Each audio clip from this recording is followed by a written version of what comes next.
Hello friends, welcome to Creative Medicine. In this lecture, we will learn about. Hello friends, now let us learn about a new topic today, which is about obsessive compulsive disorder, which is OCD. So here you have three components in OCD, that is obsession, then you have thought, then you have act or compulsion. So in obsession, obsessions are recurrent, intrusive thoughts. They come to your mind again and again, or impulses which come to your mind again and again.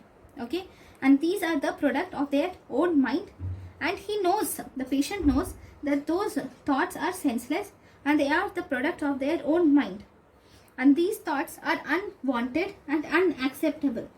Okay, the patient attempts to resist it, but he could not resist it. So all these are the characteristics of obsession. Then from the obsession, the patient gets the thoughts, and these thoughts will make him do the act. So that is compulsion. Compulsion is repetitive behavior that he does due to the obsession. So let me tell you example. So for example, he has a dirt or contamination there are different types of OCDs. Okay, one, we can call it as washers. Washers are, they have the obsession or thought that his or her hands are dirty. So once he gets the thoughts, he knew that they are the products of their own mind. He knew that the thoughts are senseless. He knew that the thoughts are unwanted and acceptable. He knew that he also tries to stop those thoughts, but still he could not stop them, and he goes to the compulsion, that is washing. Similarly, there is one more type which is called as pathological doubt. In pathological doubt, he has the obsession of doubt, so he could not control it, and he goes to the door and he starts checking. Then he can have the obsession of symmetry or precision. Okay, then he goes to the act and he starts slowly doing the thing in order to appear to get the symmetry or precision.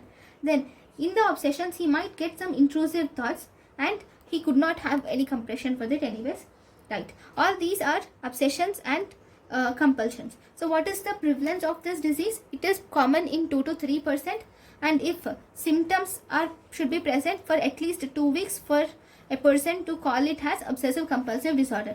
What is the most common comorbidity which is associated with obsessive compulsive disorder? Depression is most commonly associated with obsessive compulsive disorder. What is the etiology? Etiology is, here we have serotonin dysregulation is the most common etiology. Sometimes dysregulation of noradrenaline can also be there, okay, in this obsessive compulsive disorder. Here the model here is the role of corticostriatal thalamic cortical circuitry is the main role. Okay, so that is responsible for obsessive compulsive disorder. So what is the course of the treatment? See, in 50% of them they progress to chronic course, whereas in 20 to 30% of patients they go through improvement. In 40 to 50% of the patients there will be moderate improvement. In 20 to 40% of the patients there will be no improvement at all. Okay, so in 50% of the patients they go to chronic course. In 20 to 30% of the patients they go to improvement. In 40 to 50% of patients there will be moderate improvement. In 20 to 40% of the patients there will be no improvement. Then what is the treatment of choice? Treatment of choice is, obviously you should give behavioral therapy.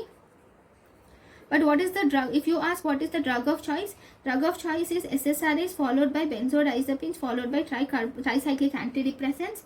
In the OCD, what is the drug of choice in selective serotonin reuptake inhibitor?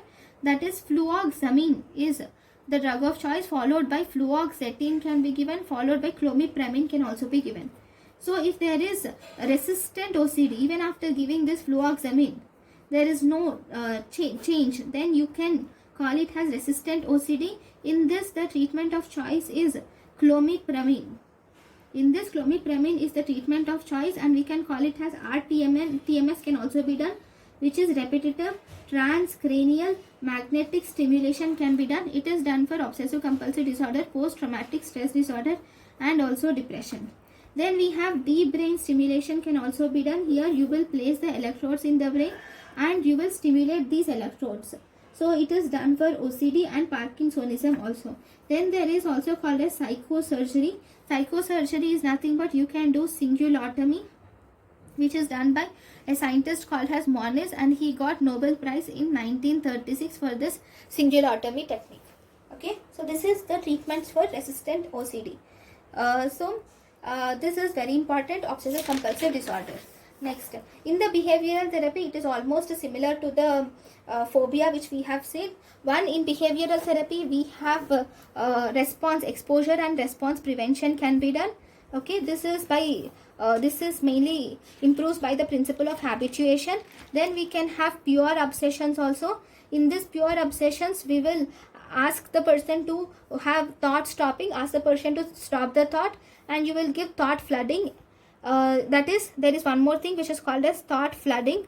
What is this thought flooding? In this, the patient has to record with the help of a tape recorder. He has to record all the thoughts, okay, and then he will have to play the thoughts, rewind the thoughts, and hear those thoughts again and again, so that listen those thoughts again and again, so that at one point he stops his obsessions. Then he had cognitive brain therapy can also be done. Okay, so these are the different treatment options available for obsessive compulsive disorder. Thank you for watching my lecture.